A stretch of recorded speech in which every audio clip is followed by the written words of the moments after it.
बघितलं आहे, स्त्रियांवर मुलींवर खूप अत्याचार चालू आहेत, जे की अतिशय चुकीचं आहे.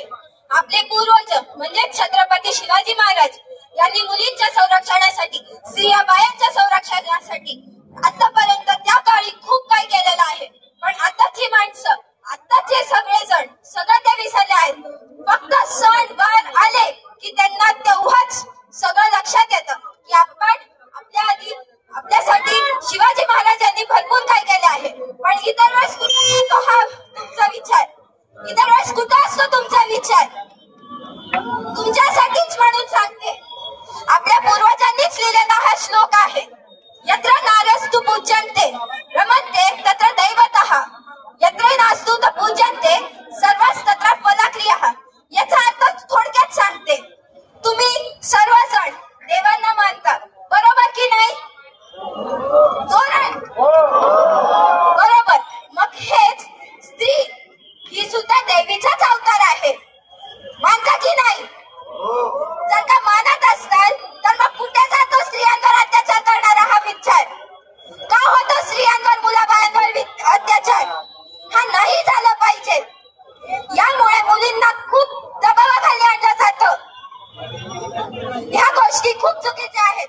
या श्लोकातून मी एवढंच सांगू इच्छिते की जर का तुम्ही देवीला वगैरे मानत असाल, तुम्ही देवाला मानता, देवीची पूजा करता, देवीसाठी सगळं करता, देवासाठी सर्व करता, पण जर तुम्ही घरातल्या स्त्रियांना, तुमच्या मुलींना जर का तो मान देत नसाल, तिच्यावर अत्याचार करत असाल, आरडाओरडा करत असाल, तर तुमच्या घरात देवीचा वास हा कधीच होणार नाही. हा थोडक्यात या श्लोकाचा अर्थ आहे. म्हणून सांगते तुम्हाला, यापुढे स्त्रियांवर, मुलाबाळांवर अत्याचार करताना, हात उचलताना किंवा आवाज वाढवताना विचार करा. नाहीतर तुम्ही एवढं किती काही केलं, देवाकडे किती प्रार्थना केला, तरी देवाची कृपा नसणार तुमच्यावर. एवढ्यासाठी सांगते, यापुढे कराल का स्त्रियांवर अत्याचार? आवाज येऊ द्या की आता कुठे गेला तुमचा आवाज? येऊ द्या आवाज.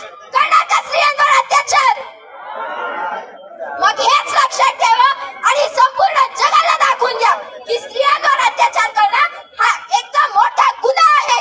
हा कधीही माफ केला जाऊ शकणार नाही. इथं माझ्या सोबत या सगळ्या मुली आहेत, त्यांच्यात सुद्धा हा विश्वास येऊ द्या. एवढे सगळी जण आहेत माझ्या समोर, त्यांना विश्वास की त्यांच्यावर काही होणार नाही. म्हणून करणार का त्यांच्यावर अत्याचार? अरे कुठे गेला आवाज? एक ताई जीवाच्या आकांतानं ओरडतीये, तुमचा आवाज हवाय, हात जोडून विनंती करते.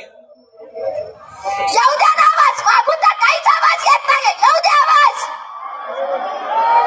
हाच विश्वास कायपर्यंत, हाच समजा तुम्ही दिलेला या सर्व मुलींना, इथं उपस्थित असलेल्या सर्व बायांना हा दिलेला तुम्ही वचन असणारे, त्या विश्वास करणार का अत्याचार आमच्यावर?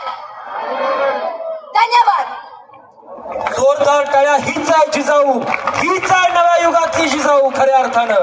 आणि आज मित्रांनो, फक्त बघण्याची नाही, फक्त बघण्याची भूमिका नाही, तर आपल्यामधला आतमधली जी रग आहे, ती रग बाहेर काढण्याची आज वेळ आली आहे. आणि आज सर्वांसाठी हात वरती करून जोरदार टाळ्या झाल्या पाहिजेत.